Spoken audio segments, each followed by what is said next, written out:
Hello, I'm Laquan Johnson and welcome to Bird's Eye View. This week we'll be looking into the ancient art of falconry and catching up with one of Britain's stunning birds of prey, the red kite.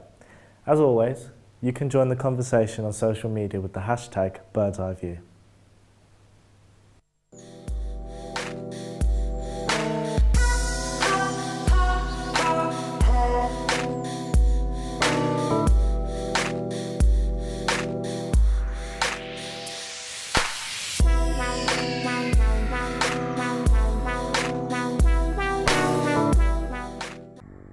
One of the ways that enthusiasts are trying to preserve British birds of prey is to continue the practice of falconry. We travelled to Riverside Falconry in Newcastle to find out more about this historic sport. It is the oldest sport in the world. We started practicing this in this country in medieval times, and it hasn't changed since. I got into falconry just for watching kestrels when I was at school, just sitting staring out the windows, watching kestrels hunting on the motorway. Try and find a mentor, and that'll be somebody that's kept birds of prey, they've stayed with, they know what they're doing, and then you tend to find a lot of falconers are just happy to talk about the birds and get out with the birds. I think it's massive for education. If you look at the likes of our school kids, them have never seen a bird of prey, they don't know what they are.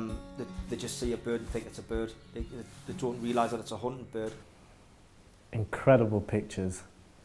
Joining me now is bird enthusiast Mike to tell us more about falconry. So Mike, have falconry displays had any conservational impact on bird species? I believe they have had a conservational impact on bird species. It's let the public know more about what's going on to preserve these birds and the efforts that actually go into it. Also, some of these have neared extinction in the past, and it's definitely showing a more wider view of that area. Has falconry displays had any negative impacts on these birds? I believe early on it did, due to bird eggs being stolen out of nests, which have then been bred and trained into what you see today being flown about.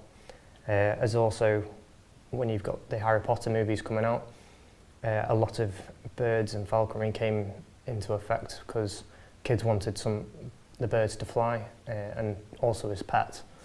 And finally, do you think that this sport has a future in the digital age? I don't think the sport will be around for much longer in the digital age due to a lot more people wanting to fly something more controlled, like drones or quadricopters. I think it's a much more technical way of looking at things to fly. Interesting. Thank you very much, Mike. Now we're going to look at one of Britain's most recognisable birds of prey. In the past few decades, it has come back from the brink of extinction and now has many strongholds across England and Scotland. Bellymac Hill Farm in South Scotland and other red kite feeding stations provide one of the UK's most iconic birds of prey with a safe source of food, protecting the birds from illegal poison bait. In 1989, one of the world's longest running protection programmes began with the introduction of 11 birds across North Scotland and Buckinghamshire.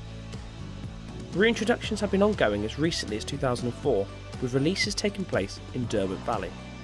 And now, despite being almost extinct in the early 1900s due to egg collectors and bounty hunters, the UK kite population is going strong and still increasing. And with numbers now up to 1,600 breeding pairs across the UK, the future is looking brighter for the red kite. What a beautiful bird with such a great success story recently. Here with me in the studio is my next guest, Kane, who is going to talk to us a little bit about the return of the red kite. Historically, red kites would have scavenged the streets of London, but were persecuted so much that there was only very small numbers left in Wales.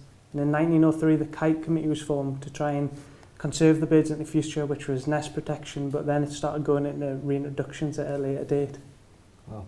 So persecution, especially in the form of poison, has been a common problem for birds of prey, especially scavenging species like the kites.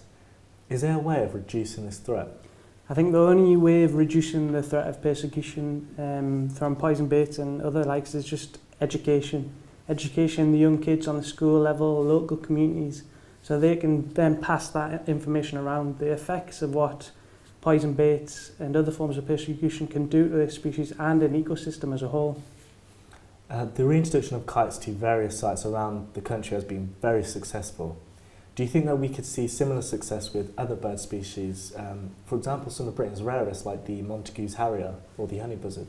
Reintroductions of those species is a bit more difficult because they're migratory, so they spend a lot of the time in the winter in Africa.